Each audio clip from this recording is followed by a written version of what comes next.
Greetings and welcome, beloved sound seekers and vibra angels and frequencers. Welcome once again to the second in my series of sound therapy principles. In my book, Sound Medicine, if you've read it or familiar with it, there's 9 core key principles that are important to understand to utilize sound therapy effectively. And it's not a difficult process. In fact, sound therapy, in my experience and view, is probably the most effective alternative holistic healing modality, and probably the least expensive as well. So, when I started doing this work, I was using sound machines. I'd researched it and invested over $4,000 in sound machines and multimeters and subwoofer speakers and a lot of technology devices and equipment to be able to be effective and efficient with my sound therapy practice. But I subsequently, in the next year, learned by studying research that tested a variety of people, over 100 people, and the various sounds that came into their awareness in their body, and they used to manage and judge the results of the survey. They used blood pressure fluctuations, uh, oxygen saturation, and brainwave movement.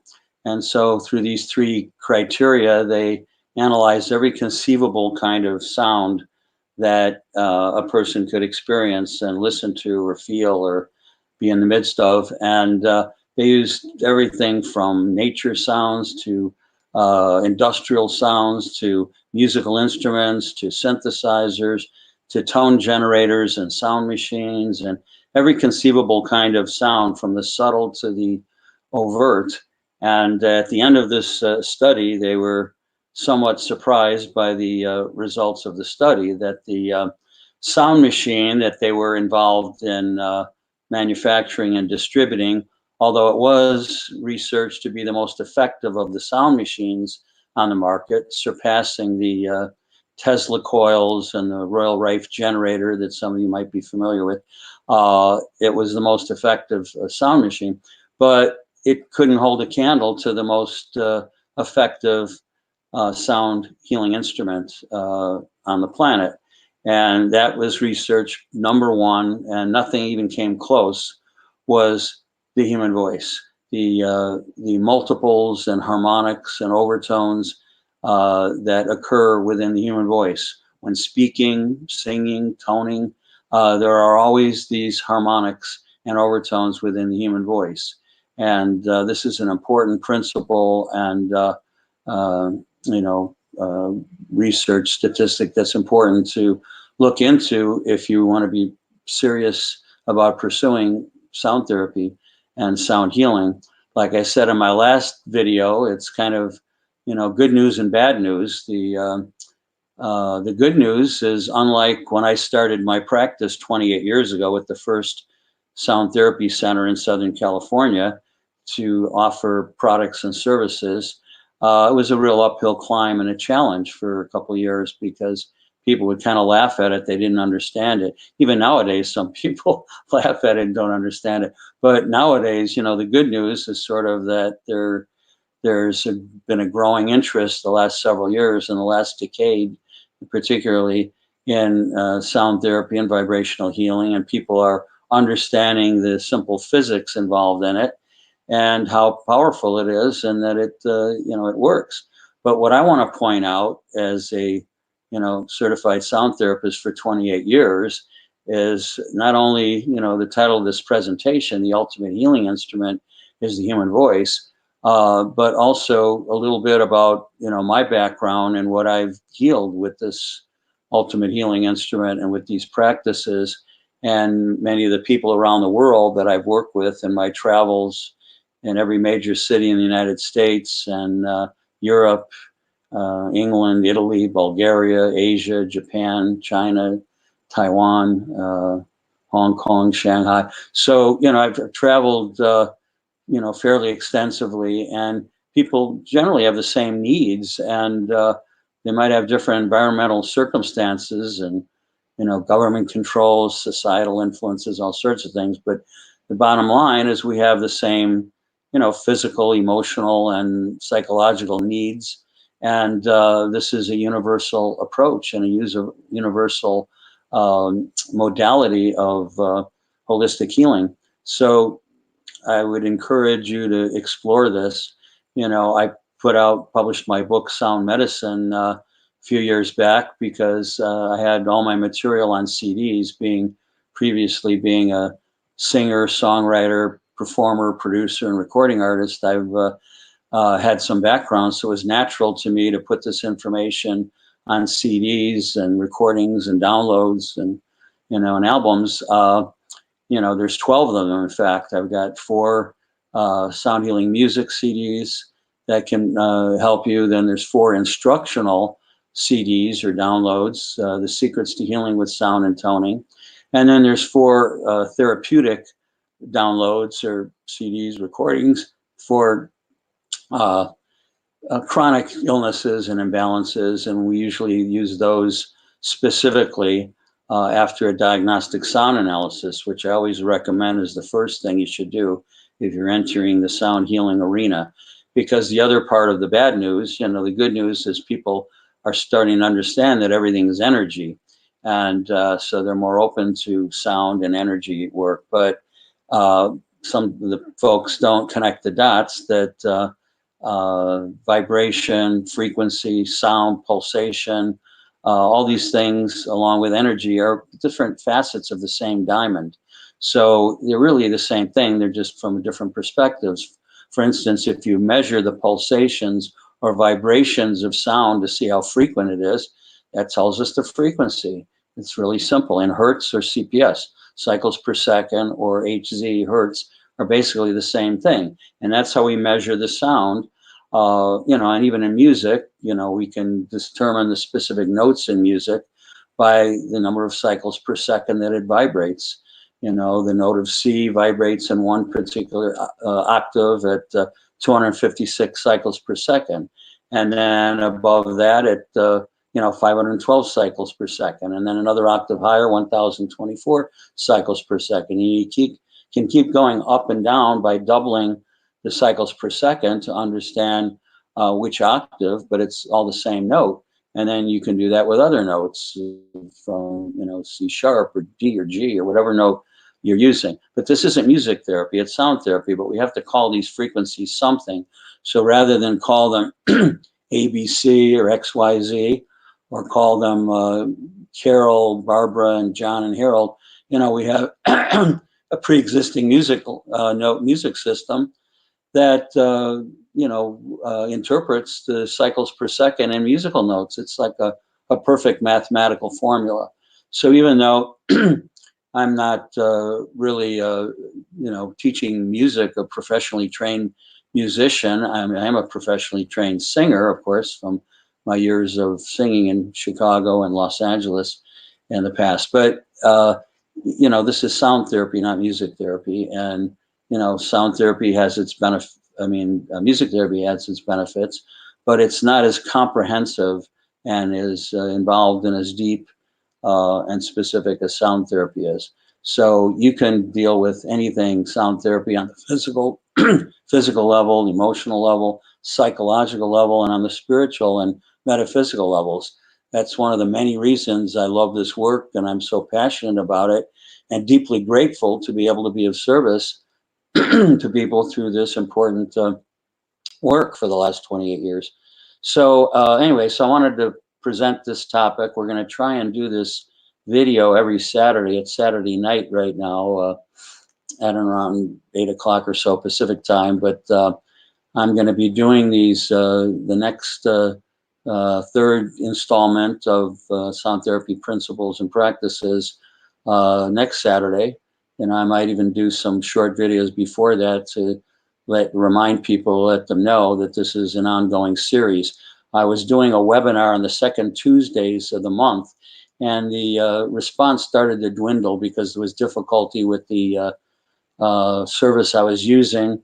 you know, it was a little too complicated for people to get to use the free code to get online and turn on the mic and speakers and the camera and all that stuff. And it just wasn't serving me well. So now we're going to be streaming videos live, direct to Facebook, direct to YouTube. So this is going out to YouTube under Wayne Perry, and it's going out to my Facebook page, the Sound Therapy Center of Los Angeles. So you can always find the videos on my YouTube page or at the Facebook page, Sound Therapy Center of Los Angeles.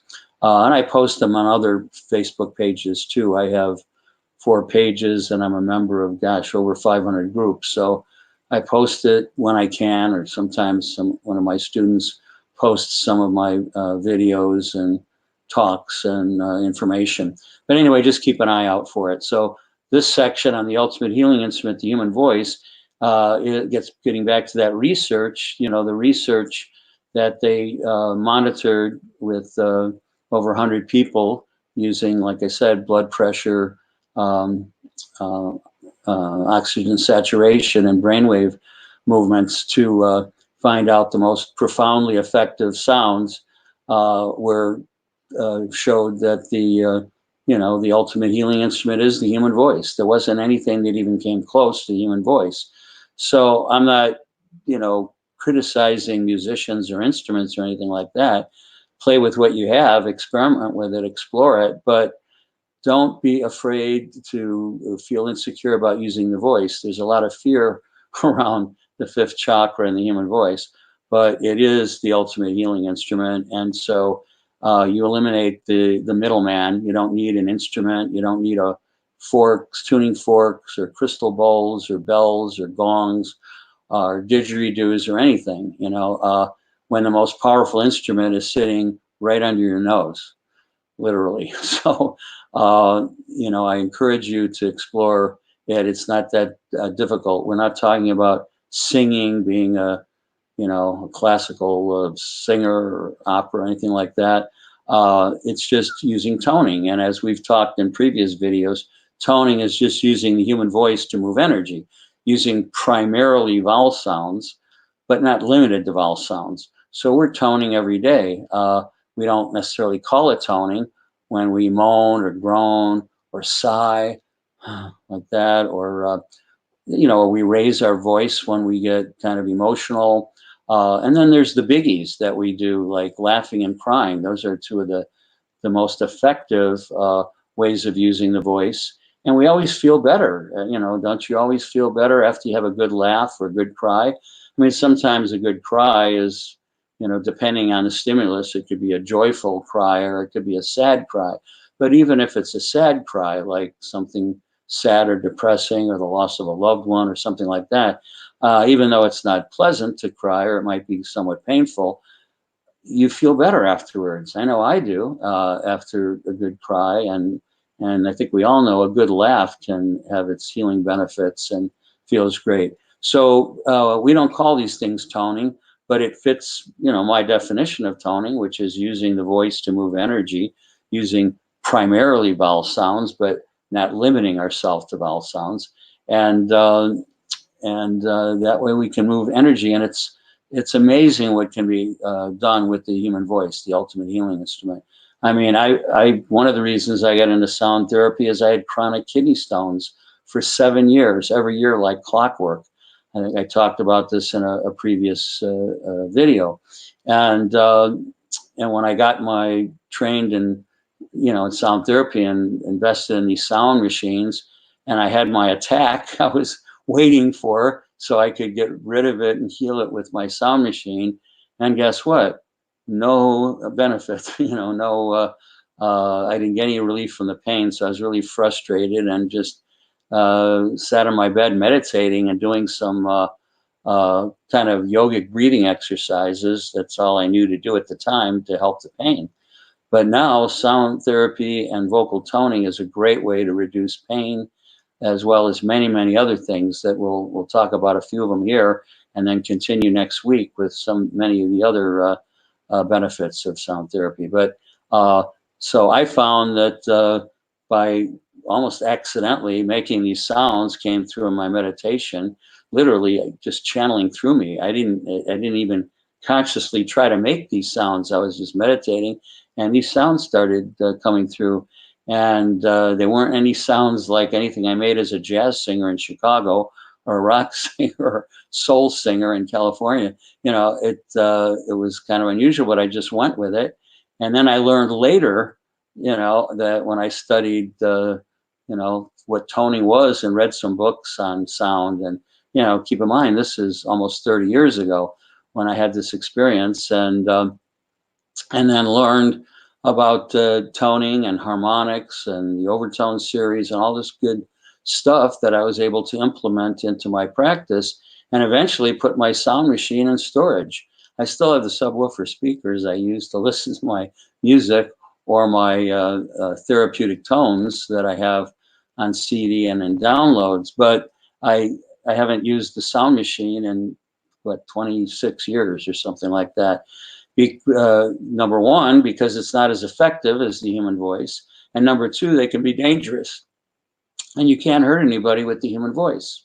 That's the beauty of it. I don't want to be responsible for hurting any of my patients. And I heard several horror stories when I got into this, with some people on the East Coast that were using the sound machines and the bioacoustic methodology. And I was trained in bioacoustics, which, by the way, is the study of the frequencies that emanate from living organisms. That's what bioacoustics is. Bio is life, acoustics is the sound reverberation. So when you study that, that's the study of bioacoustics, which I've been trained in for many, many years. But the only thing I still use for my bioacoustic training really is the diagnostic sound analysis, because it's like a brain voice sound analysis. What's in your brain is also in your voice.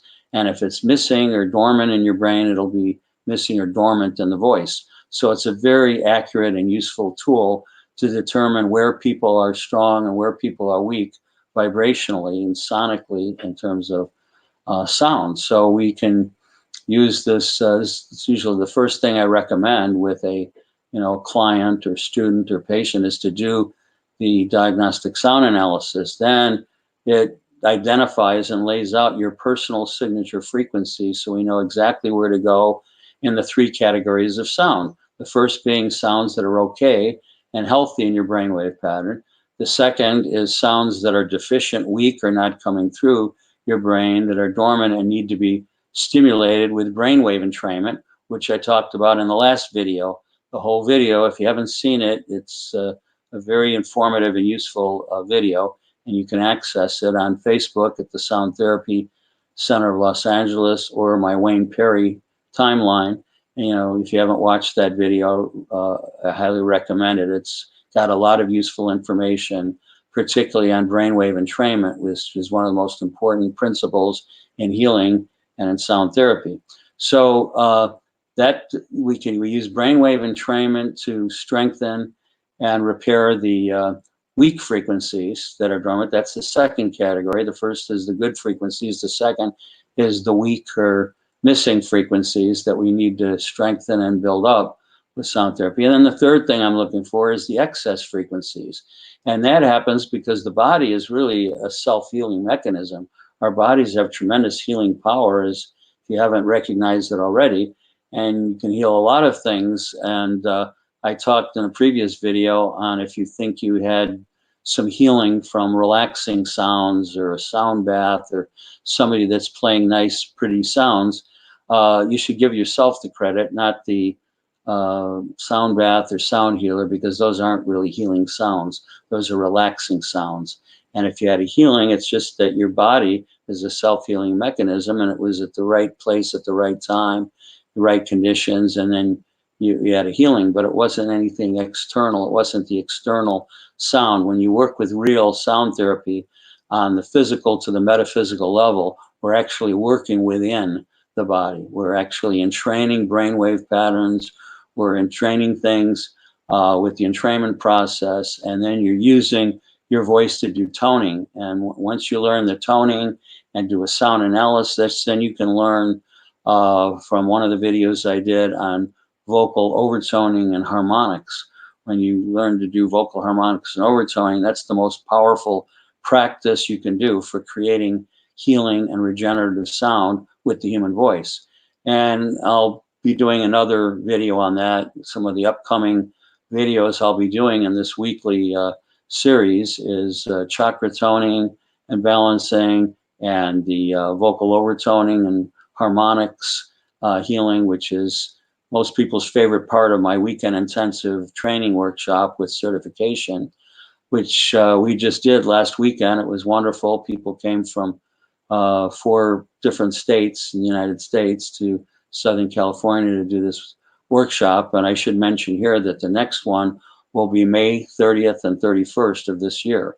So jot that down if you're interested in learning real sound therapy and how to use it and manifest it, not only for healing physically, but emotionally. You can heal career issues, relationship issues. I do a sound relationships workshop. Maybe you saw that video. I did a 3-hour workshop on Portal to Ascension last summer. It's still available on Portal to Ascension. I think it's still available on Facebook too. I did a shorter one on Facebook, and then there's a 3-hour workshop I've done. But I'm going to do another more brief version of some of the regenerative sound and vocal harmonics exercises and demonstrations in a future video in this series. But right now, today, I just want to elaborate a little bit on the ultimate healing instrument, the human voice, and some of the things that I've healed. Not only can you get so many physical and emotional and psychological benefits from it, but I mean, I told you about the kidney stones that I've healed after 7 years, every year, having chronic kidney stones and avoiding surgery by using vitamin B6 and magnesium before I go to bed. They will soften and shrink kidney stones so that I could pass them without surgery. But it's kind of a painful process. I did that for 7 years until I discovered sound therapy. And now anything that I have to deal with physically, emotionally, on any level, I, of course, use sound therapy. And the vocal harmonics, not any sound machines or anything, they're just not as effective. Like I said, number one in the research that I mentioned earlier was the human voice and the multiples and harmonics within the human voice. And then a distant second were acoustic instruments. Now that's where some of these sound instruments can be used, things like the didgeridoo or crystal bowls, bells, and any musical instrument if it's acoustic. But in order for it to be effective, you need to know the specific frequencies in your brainwave pattern that are weak or blocked. So you just can't do it arbitrarily, just throwing out sounds. You really should know specifically. That's why sound therapy, at least the way I teach it and work with it, it's very specific to each individual. Each individual has their own personal signature frequency pattern that's unique to them. No two people are alike. I've even done identical twins, and they have similar patterns, but they're not the same. They're different. And so it's important to get your sound analysis done. I do them by phone all over the world. I'm on a crazy schedule, and I did one yesterday, and for somebody in Asia, and they're like 13, 14 hours ahead of me. So I have to be up in the middle of the night sometimes, or the wee hours of the morning, when I'm dealing with people in Europe who are about, 8 or 9 hours ahead of me. And then in Asia, where they're 13 or 14 hours ahead of me. So it's not unusual for me to be up at 2 or 3 in the morning, or 4 and 5 in the morning, doing phone analysis on WhatsApp or Facebook Messenger. So keep that in mind if you're watching this from a different state or a foreign country or whatever. It's not a problem. The first 15 years of my practice, I didn't do it this way via the phone or the internet. I had to do it live and in person. But since then, the technology has developed. I have a really nice Panasonic phone that reproduces the sound perfectly, and we can do it over the telephone, and we can do it online as well. But it's actually at this point best for the sound quality to do it through my phone and equipment that I have, because the sound through these videos is great to listen to learn from, but the sound doesn't work quite as well to do this sound analysis. But not to worry, it's an easy thing to do. You can contact me with any questions too that you have at the phone number or email on my website, wayneperry.com. So keep in mind, it's just my name, wayneperry.com is my website, and there's a wealth of information. If you haven't been there already, haven't visited wayneperry.com, you can, there's not only a products page and a services page that outlines all the services, but there's a events page that has my upcoming calendar, and that's the page to access this video event, within the next couple of days. It should be up there already. There's my video of that I did last week, just a few days ago, on brainwave entrainment. You can get that on YouTube or Facebook, and I'm not even sure if it's up on my website yet, if my webmaster put it up there, but if it's not up there at this moment, it'll be up there within the next couple of days. So anyway, you can go to the events page on my website, and there's going to be a link shortly. I'm getting rid of the old webinar information that's antiquated and being deleted, and instead there'll be a link there that you can watch the latest live video. Anytime you click on it, you can stay up to date and watch the latest video, and there'll be another link there to go directly to my Facebook page to look at any other information or past videos that you might have missed. So keep that in mind. In addition to all of that, there's tons of testimonials of people that have done my website, have done my workshop for over 20 years.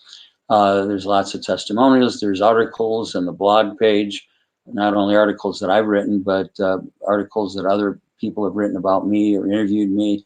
And then there's the free to view videos. That page is, you can probably learn the most from, because you can watch past videos and learn a ton of stuff for free. You don't have to pay to watch those videos. You can just click on them anytime that's convenient and study sound healing and sound therapy, and learn about all these topics that I've done some previous videos on.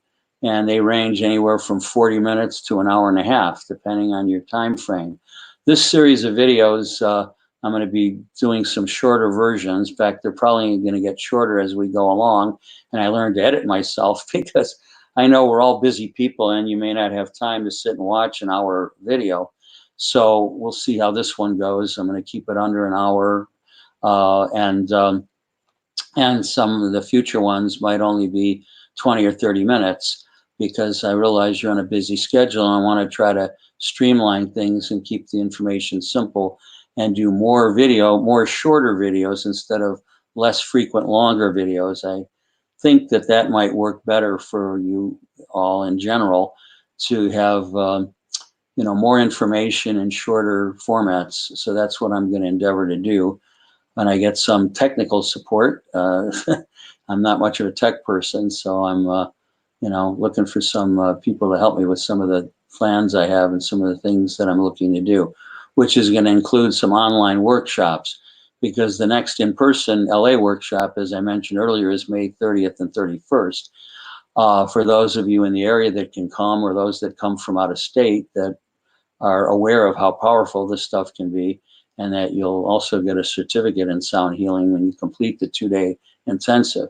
But I'm working towards getting a series up on online, and we can stream it. And I haven't got all the details together yet, but that's something that'll be coming in the future, because there's so many people out of state and in Europe and Asia that can't really come here.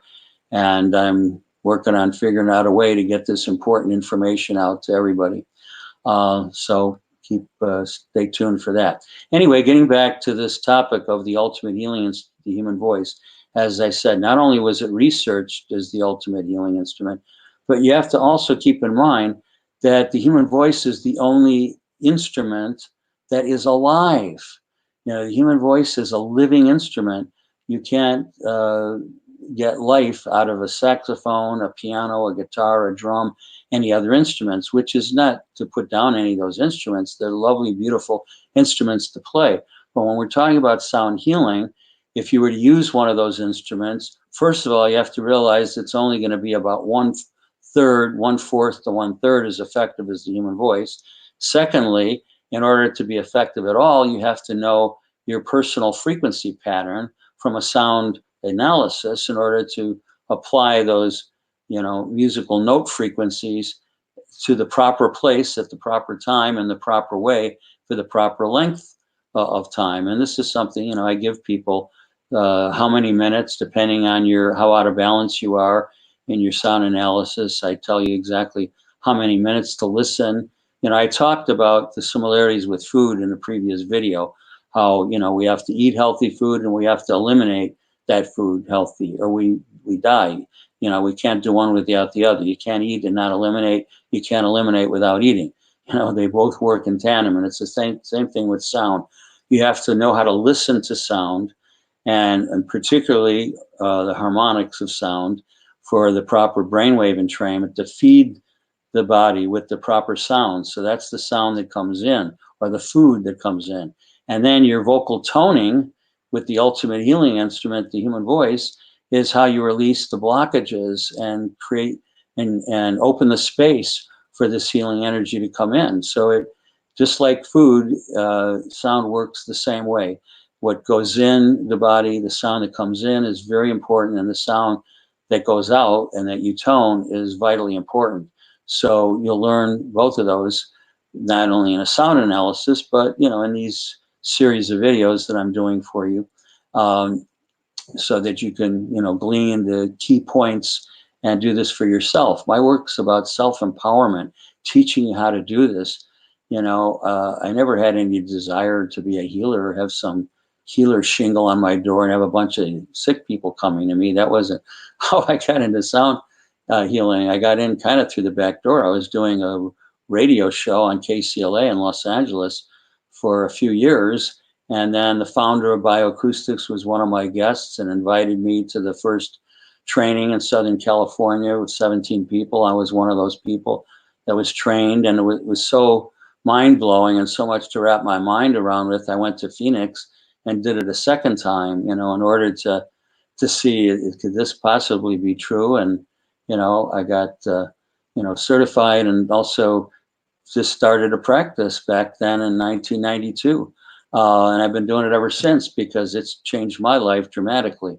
As I was saying, I'd share some of the things that I've healed. Not only did I heal those kidney stones, the very first day when these stones started channeling through me in my meditation, and I got up to use the bathroom and I passed the stone, like within a couple hours of the first pain that showed up. That never happened to me. I was able to release and pass them previously for 7 years, like I said, using vitamin B6 and magnesium and some other tricks that I learned. But this is the first time I did it on the first day of the kidney stone attack.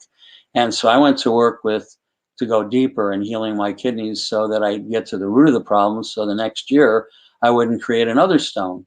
And I was successful in doing that. I haven't had a kidney stone now in, what has it been? Close to over 20 years, I think. I haven't had a kidney stone. So it's very worthwhile to take your time to look into this if you have any health issues whatsoever. And even if you don't have health issues, there isn't a better preventative than this. And like I said, and it's so inexpensive, for like a couple $100, you can just do a session or two. You can do the diagnostic sound analysis and maybe either a healing session or consultation session or whatever you need to do to learn, or do my weekend intensive workshop, and you're good to go. With your sound analysis and some downloads, you can do this on your own. That's what my intention is to empower people. I've been doing a sound circle and a toning group for like 30 years. Well, it's been a toning group and sound group for 28 years, but I started it 2 years before that, just as a universal support group, just, teaching some things like meditation and, positive attitude principles and things like that. It's, the universe is a mutual support system if we look at it that way and we trust ourselves and others to use it that way. So I learned about using it that way through one of my old mentors, Arnold Patent, who wrote a wonderful book I can't spacing on the title of it right now. I think it's called You Can Have It All or something like that. But anyway, Arnold talked about support groups that, you can create support groups. And that's what I did like 30 years ago. And it was wonderful. We had people coming in. It's not an advice group. You just share your successes and failures, anything that's going on without, giving people advice. You just get together and mutually support each other. So I did that for about a year and a half, 2 years. And then when I became certified in sound therapy, it kind of morphed into a sound therapy support group or toning group or whatever. So it's taken on a few changes over the years. I used to do it every week, and then with my busy travel schedule and everything, I had to reduce it to once a month now. But now we can do videos and we can do online stuff more frequently. So whatever resonates with you, look into it. If you're in the LA area or Southern California, come by and to our free open house and or schedule an appointment to do a sound analysis or whatever you need to do. Call me on the phone, whatever. And if you're not in the area, start your own support group and learn from toning, from some of my videos or information on my website. Like I said, there's a ton of information. And I should probably plug my book here. I'll show you the book if you haven't seen it. That's Sound Medicine. If I get it in the camera, there we go. So that's Sound Medicine, and the subtitle that you may not be able to read that I should elaborate on is Sound Medicine, the complete guide to healing with sound and the human voice. So, I have 4 didgeridoos and bells and bowls and shakers and all that stuff, forks. I don't use them that often. Sometimes, I'm being guided by spirit and using my, vocal techniques, harmonic techniques for healing. Sometimes I'm guided to use a different sound with a person for a particular problem or whatever. So I might use shakers are good for breaking up external energy. And there's certain instruments that are good for certain specific things, but none of them come anywhere near the power of the human voice. So 95% of what I do is done with the human voice, the ultimate healing instrument and the harmonics and overtones therein. So I encourage you to, to look into that, study that. There's a whole chapter on it in the book I just showed you, Sound Medicine. There's a whole chapter on overtoning and harmonics, including the Herme technique of the East and throat singing, as they call it, and overtoning. And so there's a lot of information from different perspectives in the book Sound Medicine. If you can borrow it or buy it, just read it, learn the information. There's 48 useful exercises in the book that you can use as well, and a separate table of contents for the exercises. So after you read it, you can refer back to any particular exercise you want to restudy or bone up on. So anyway, that's just some information on the book Sound Medicine. So getting back to our topic, the ultimate healing instrument, the human voice, there's nothing, like I said, that comes close to the harmonics of the voice because it's a living instrument. The human voice is alive and you don't need any instruments and you're directly connected to spirit. And I'm so grateful to be able to have accessed this information, to be able to be of service in doing this work. And I encourage you to explore it. As they say, the proof is in the pudding. And I have, wonderful testimonials over the years from people, on my website. There's some on Facebook, whatever. But, you should check it out for yourself and see what your experience is. As I was saying, to share with you some of the things that I've healed, being a living, walking testimonial. Not only were the kidney stones the first major thing that I healed, then I went to work on some chronic knee pain I had in my left knee, and I was able to get to the source of that and no longer have the knee pain. Then I went to work on my allergies because I realized from a holistic approach, because I've always been into holistic medicine, all these things are externally seem separate, but within they're all connected holistically. When one thing's wrong, another thing is wrong and they don't seem connected on the external, but they are within. For instance, in my case, in addition to having these chronic kidney stones for 7 years, I also had allergies for around the same time. Now, I never had allergies as a kid. remember kids in school having allergies and sniffling and going through all this stuff. I never had allergies, but somewhere along the line, I developed them. I developed hay fever. That was the big one. I was allergic to, ragweed and hay fever living in Chicago. And then I was tested, and I also found I was allergic to feathers, cigarette smoke, dust, and mold. Those were some of the other things that I was allergic to. And I didn't really have that so much in my environment. I cleaned that up so I didn't have it in my environment, but I was still affected by something, whether it was the hay fever or the environment or whatever. But the bottom line was I was able to heal it eventually with sound, because I realized that everything's connected. I didn't think there was a connection between the kidney stones and my allergies. On the external, it seemed like two different things. But the medical clinical definition of kidney stones is renal calculi, and that has to do with renal, and that also has to do with the adrenals, and so everything is connected within. And so when one thing's out of balance, if you don't correct it, it's very likely a second thing's going to go out of balance, and a third and a fourth thing. So it's best to do preventative sound work and get on the case and strengthen yourself against all these potential problems. I mean, right now we've got this coronavirus going on. Who knows what's going to happen with that? I'm, not too concerned about it, because I do my sound, and I've, healed my allergies and tons of things. And I think it's, if you use sound, you can strengthen your immune system. That's one of the first things we do, is bring your frequencies into balance and strengthen, your immune system with sound therapy. So again, I encourage you to do that. So some of the other things that I've healed after the kidney stones, I went through a lot of minor little aches and pains and things, but I developed, to my surprise, hepatitis C. And no one knows how, well, some people know that it's usually contracted through blood transfusions or tattoos. But I don't have any tattoos, and I didn't have a blood transfusion. So the doctors didn't know how I contracted it. And at that time, back, whatever it was, 20 something years ago, they thought maybe it was sexually transmitted.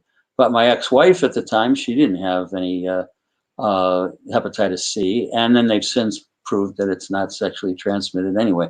So I did, research and realized that I was healthy, vegan and exercise regularly and on a healthy diet and don't smoke or drink, so I couldn't understand how I contracted it. I asked Spirit. I was really curious to find out. I was eventually led within to how I contracted it. But once I found out, it wasn't a big deal. But I mean, I contracted actually through a dentist I was seeing some years back when I worked at the American Red Cross shortly before I got into sound therapy. And I was seeing this dentist, and he was kind of weird, and he misjudged or misdiagnosed a situation, infection I had when I was up in Northern California in San Francisco, and I had to see somebody up there to fix the problem. And I never went back to that dentist again, because he obviously wasn't very good or qualified. And then I realized that I contracted the Hep C through his unhygienic dental tools, those little picks and things that they go into your mouth with. And if they're not cleaned properly, you can actually pick up something like hepatitis C, not to mention HIV or other things, through the blood. So anyway, I was surprised to some extent when I found out how I contracted Hep C, because I had previously never had a blood transfusion or a tattoo. And it answered my question, but then, so big deal. It didn't help me heal it. I was able to heal it with sound therapy. And the doctors and nurses would laugh at me and say, no, it's a virus like, herpes or whatever. You can't heal it. It gets dormant and it comes back and blah, blah, blah. Well, they tested me and they said, well, it must be dormant or something. They didn't see it in my blood, and I said, I told you I could heal it with sound therapy. And they just laughed, and they said, we're going to do more extensive lab tests, and tested my blood and did a viral load and all this stuff. And at the end of the month of testing, they couldn't find it. They still wouldn't admit or acknowledge that I could have healed it with sound therapy. They just said, well, it disappeared. But I kind of got acknowledged through the back door because a few weeks later, they started referring patients to me, and they still do from time to time because they don't know what to do with them. I heard there's some new drug now that's having some success with Hep C, but I don't really know anything about it because I went through this before they had that drug, and I've heard that this drug is really expensive, like $1,000 a pill or something. I don't know. I don't know too much about it because all the research I did was back about 15, I don't know, 18 years ago when I got hit with this surprising diagnosis that I had Hep C. So anyway, I wound up subsequently healing it with my sound therapy. And then the doctors referred other doctors to me that had Hep C, and I put them on alkaline water, and I did a sound analysis and gave them a sonic prescription, and they were able to deal with the Hep C. This Russian doctor, this lady doctor, was really almost hysterical because, similar to me and my ex-wife, her husband was tested. He didn't have the Hep C, but she did. And she was wondering if it was, what the situation was. But I helped her to get it into remission with the sound therapy and the alkaline water and a few other things that, tips that I give people. And anyway, so that was another thing that I healed. Then, shortly after I healed hepatitis C, well, actually during it, I was on oxygen, and it was sort of a big secret. I was on oxygen for 2.5 years because I had developed something that happens with liver disease patients, but only about 5 or 10% of the time. And it happened with me. I had this, what was it called? Hepatopulmonary syndrome, which was a lung disease related to the liver that not enough blood was getting to my lungs to give me sufficient oxygen. So they wouldn't let me out of the hospital unless I agreed to have tubes up my nose and be on oxygen 24/7. I had a concentrator with a 30-foot tube to my nose in my house, and I had to sleep with that and, 24/7, taking an oxygen while I sleep, moving around my house with this concentrator on wheels. And then when I'm driving somewhere to a conference, I got the oxygen tanks in the back of my car. And it was a big secret. I felt terrible. I was like leading a double life. It was like keynote speaking at conferences. I can't have, excuse me, I can't have oxygen tanks on stage with me like I'm a chain smoker or something. So I had them in my car. And then on the lunch break at the conference, I go to my car and hit up on oxygen for 15 or 20 minutes, and I'm good to go. And I did this regularly for over 2 years. But I felt like such a hypocrite. I just felt so guilty that I was hiding this, but I didn't know what other choices I had. I don't think anybody would pay attention to some sound healer guy with tubes in his nose on oxygen. But so then what happened, I had a bad car accident in 2010 and broke both my legs and my hand, and I was in rehab in Santa Monica, and I was doing my physical therapy exercises and my harmonic toning, ring, doing all these wild sounds in rehab, and I'm getting this reputation at the rehab center. That's the crazy guy doing physical therapy with my broken legs, waving them in the air, doing physical therapy exercises and making these harmonic tones. And somebody would come in and say, "What's that strange sound?" I said, "Oh, that's the crazy guy in the patio. He makes these weird sounds and waves his legs in the air. He's insane. He's crazy." So I had this reputation in the rehab center of being the crazy guy, making these strange alien-like sounds and waving my legs in the air. All I was doing was my sound therapy exercises and my physical therapy exercises simultaneously. But anyway, I had the last laugh because they released me from the rehab. Well, first of all, I should back up. The doctors told me with two broken tibias, two broken legs, I wouldn't walk for at least 6 months, so that I would need to get used to using crutches or wheelchair or walk or whatever I would need for at least 6 months, which wasn't a really happy prospect. So I went to work on my sound therapy, and sending it along with my physical therapy exercises. And I walked out of rehab in 5 weeks. The doctors were amazed. They couldn't believe it, that that my bones were healed, that I'd healed both broken tibias in 5 weeks. I didn't even need a walker or crutches. I used a cane for about a week or 10 days, and then I threw the cane aside. I didn't even need that because I was able to heal my lungs with sound therapy. And by the way, I haven't been on oxygen since. I don't have a secret tank behind me. You can see there's no tubes in my nose anyway. But anyway, I'm so grateful to have been able to heal it back in 2010. Haven't been on any oxygen since then.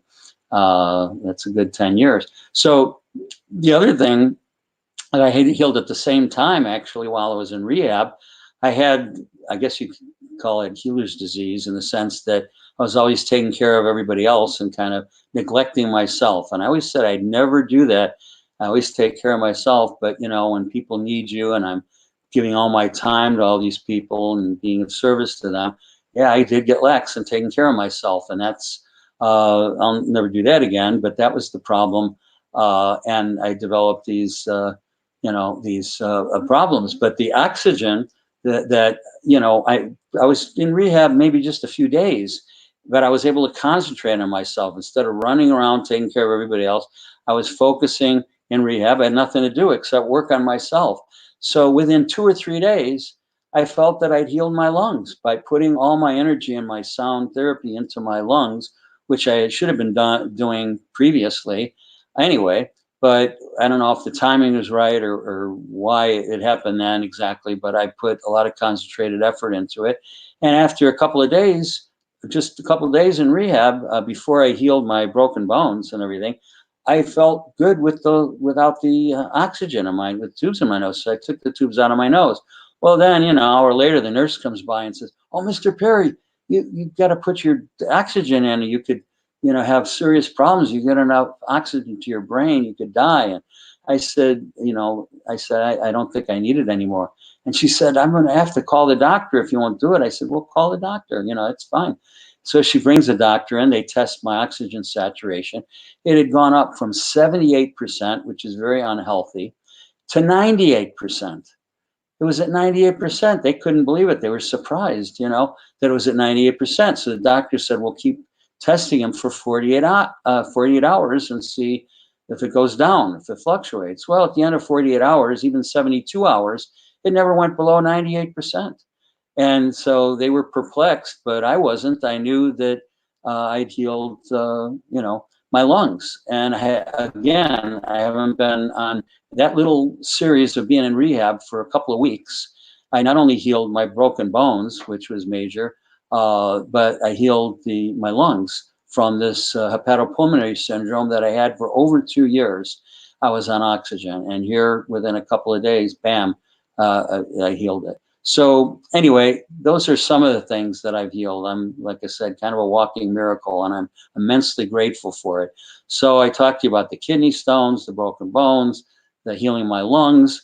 There's a lot more too, but I want to try to cut this video short. I don't want to go over an hour again, and I'm going to do future videos even shorter. So I just want to finish up, by saying that I was in a coma sometime later. I had this bad fall, and I was in a coma. And thanks to sound therapy and God's grace, I got out of the coma and healed a lot of stuff, physically, emotionally, on a lot of levels. And so, I speak from experience. And as far as other people's experiences, you can read the many testimonials on my website, WaynePerry.com, from people that I've worked with, cancer patients. There's before and after pictures of cancer patients and people with minor to major chronic illnesses. So, you have to experience it for yourself.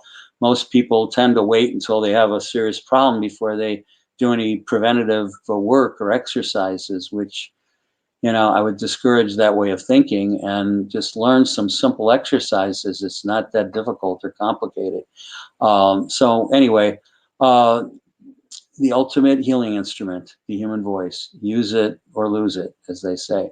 And so before I go, I want to leave you with the sound invocation, because one of the principles, I'm going to talk about more sound healing principles next week, and you've heard me use this in the last video before I did a demonstration of regenerative sound, which since I did it in the last 2 videos, I'm going to skip it in this video.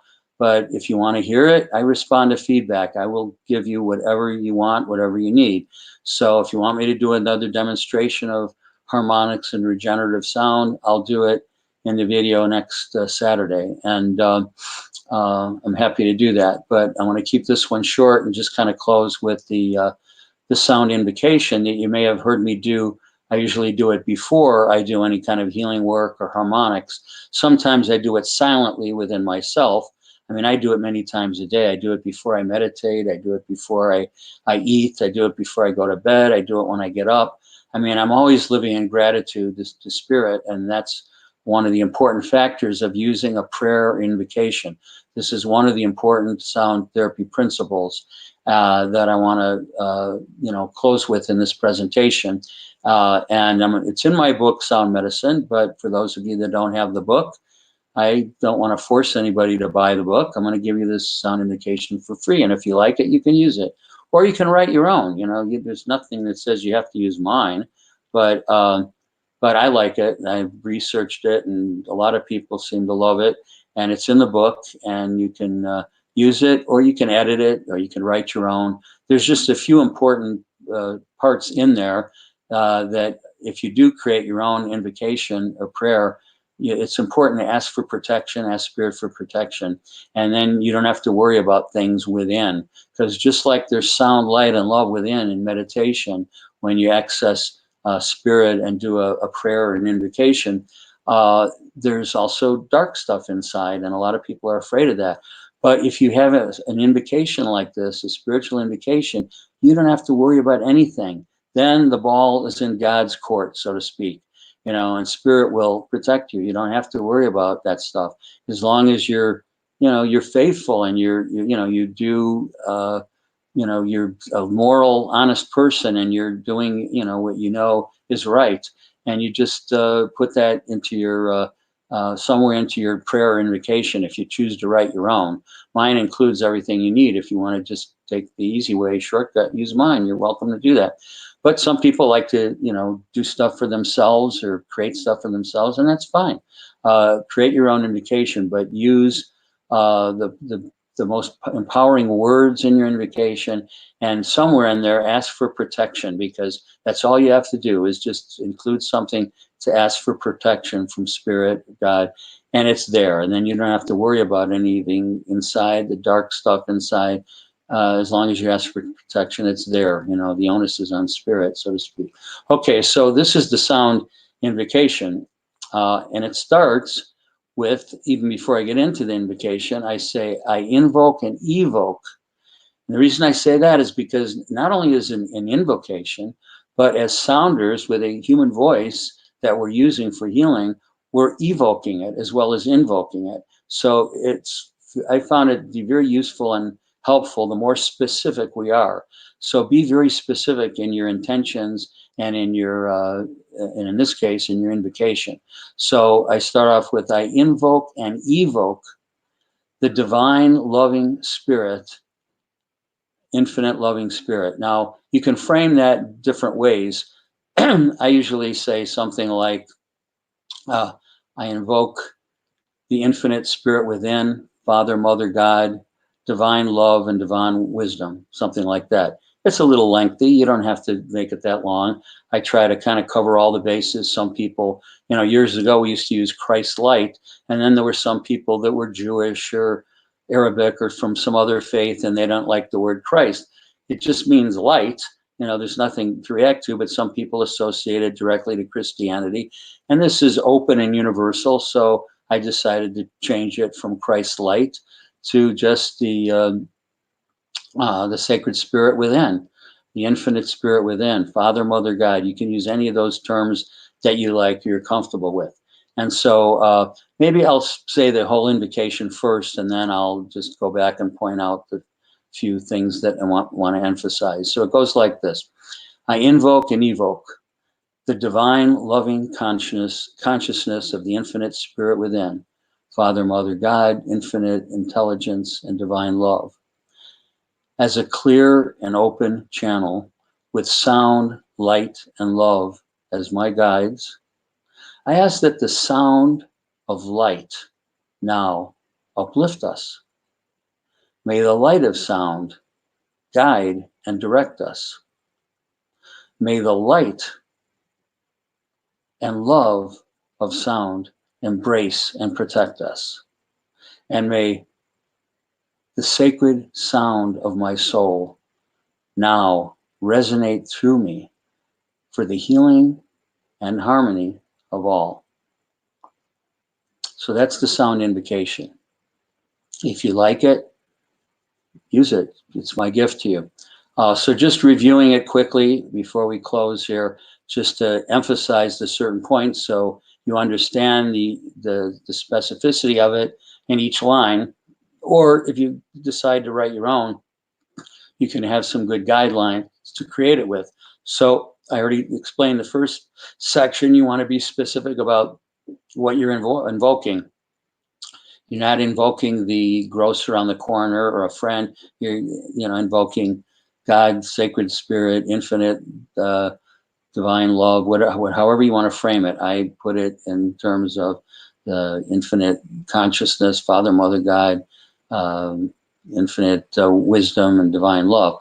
Okay, so after you've opened it up, then as a clear and open channel of sound, light, and love. Now, if you don't like the word channel, sometimes if people don't like the word channel, then use the word conduit. But that's basically what we're doing. We're opening up our vessel of our body to be an open conduit or channel for the divine sound, light, and love of spirit. That's the real Holy Trinity, as I see it. And so that's why I use sound, light, and love. That's what it all comes down to, is that Trinity of sound, light, and love. I mean, you could even edit it and just say it's all just about love. But because we have eyes to see with and ears to hear with, and we're doing this, we're going within from the physical body, I think it's helpful to have the focus of sound that we hear and perceive with the ears, even though the soul can actually perceive sound as well. And then the light, because we see that with the physical eyes, but the soul can also perceive light as well. And then, of course, love, we perceive within our hearts, in the body, and then within the soul, which is love, basically. Both, it's the verb and the noun. It is love, and it's the vehicle. So that's why I say I'm an open channel for sound, light, and love. And then the next line, which goes, this is where we kind of get out of the left brain and move it into a more creative right brain space when I say, may the light of sound uplift me. Now people get confused, light of sound. Well, in point of fact, the new physics is even, science is showing that there is light coming from sound and there is sound coming from light. So it's no longer a curiosity point anymore. It's actually now true. But I threw it in there many years ago just to break up, get out of the left brain and understand that may the light of sound uplift me. So we're being uplifted. And that's what sound does. It uplifts us. When you feel a good piece of music, you feel it in your gut, it kind of uplifts you. And then the next line goes, let's see, may the sound of light uplift me, or may the sound of light uplift me. And the next line says, may the light of sound guide and direct me. So not only we're talking about sound of light, but we're talking about the light of sound. Guide me. So light guides us in the darkness. We use a flashlight or sunlight or whatever light to feel our way to illuminate things that we can move through the darkness and bathe it in light. Well, it's the same thing within. So we ask that, we're asking basically that Spirit help us, guide us in light so that we can be directed and guided within. So that's the purpose of that line. So then the next line after that is, may the love of Spirit embrace and protect me. This is the line of protection that I mentioned earlier, that whatever invocation you use, always have a line in there for protection, to protect yourself, because there's dark forces within too, but as long as you surround yourself with sound, light, and love, and you ask Spirit for protection, you're good to go. You don't have to worry about any of that negative stuff. And so you'll notice these last 3 points encompass sound, light, and love. May the light of sound uplift us. May the may the sound of light guide us. See, so it's sound, light, and then the third one is love. May the love of spirit embrace and protect us. So I just broke down that trinity of sound, light, and love with a little sentence for each one to be extra specific to go deeper into this process. So, and then the longest line, the last line at the end of it, after we say, uh, embrace me, may spirit embrace me, embrace and protect me. Then the last line is, may the, let's see here, I'm taking it out of context, I gotta refocus here. So may the sound of my soul now, always use the word now because everything's happening in this now moment. So we're saying, may the sound of my soul now resonate through me for the healing and harmony of all. So that last line encompasses, brings it all together, because we're directing the sound of our soul within. We're asking that in this now moment for it to bring healing in, to open the gateway for us to experience, have our sound healing experience. And it's not only in the now moment, but we're saying, may it heal, let's see, may the sound uplift me, resonate through me now for the healing and harmony of all. That last part, healing and harmony of all, you can look at it in the personal sense or the universal sense. In the personal sense, healing and harmony of all could be your chakras. It could be harmonizing your physical with the emotional. It could be the emotional and the psychological, or all of that with the spiritual. So you can look at it from two different vantage points. For one, healing and harmony of all is integrating and harmonizing all the parts of yourself, all these dimensions and all these parts within our body into the oneness that we are. So that's one way to look at it. Now, the second way to look at it is in the universal sense, that if you're including your brothers and sisters or your family, your parents, your children, or the president, or anybody that you want to include to support, to give them guidance in your prayer, you including for the healing and harmony of all, the last part of that line includes everybody. So that's just a few perspectives on this sound healing invocation so that you can use it appropriately. Like I said, you're welcome to use mine that I just stated. It's also in my book, Sound Medicine. Or you can write your own. Just be sure and be very specific about what you want to achieve with it, particularly regarding the protection part of it.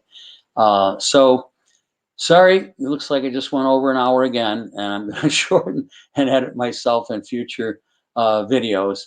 But I wanted to get this one out, tell you a little bit about the benefits I've experienced from the sound healing work that I've been doing for 28 years. And then I wanted to give you the sound invocation too. So in the future emails, we're going to kind of trim them down a bit. And the better I get, the shorter they'll get. And I'll give you more specific bites of information. And then we can do it a little more often and go over the next principles that we can go through on the next broadcast. So once again, in closing, I want to thank you for tuning in, all you frequent seers and vibrant angels. And remember, my website is just my name, WaynePerry.com. You can watch a ton of free videos there and learn a lot from the videos. There's lots of testimonials. There's my events calendar. And within the next couple of days, we're going to have a video link there that you can go right to my last video and even this one. But I know the last one that I did on brainwave entrainment is pretty important. And we're going to have that one up probably by tomorrow or the next day. And if you haven't seen it on Facebook, you can tune into that. And the upcoming videos, you can open up on Facebook at the Sound Therapy Center of Los Angeles, on YouTube under Wayne Perry, and then on my website, WaynePerry.com. And the phone number and email address is on WaynePerry.com too. So feel free to contact me. I try to remain accessible. If I'm with a client or student, of course, I don't answer the phone, but all other times, I don't have anybody screening my calls yet. So I'm still accessible and answering my phone. You're welcome to, I'm a voice person, obviously, more than email. I get 100 emails a day, and I don't always have time to get back to everybody, unfortunately, because I get immersed in them. But phone calls, I always return. I even try to return emails if I can find them amidst the spam, and get back to the personal ones regarding anybody that needs help. But anyway, um, give me a call. The number is on my website, and I look forward to hearing from you. So until we touch again, I send you my love and blessings of sound, light, and love, and namaste. Love you.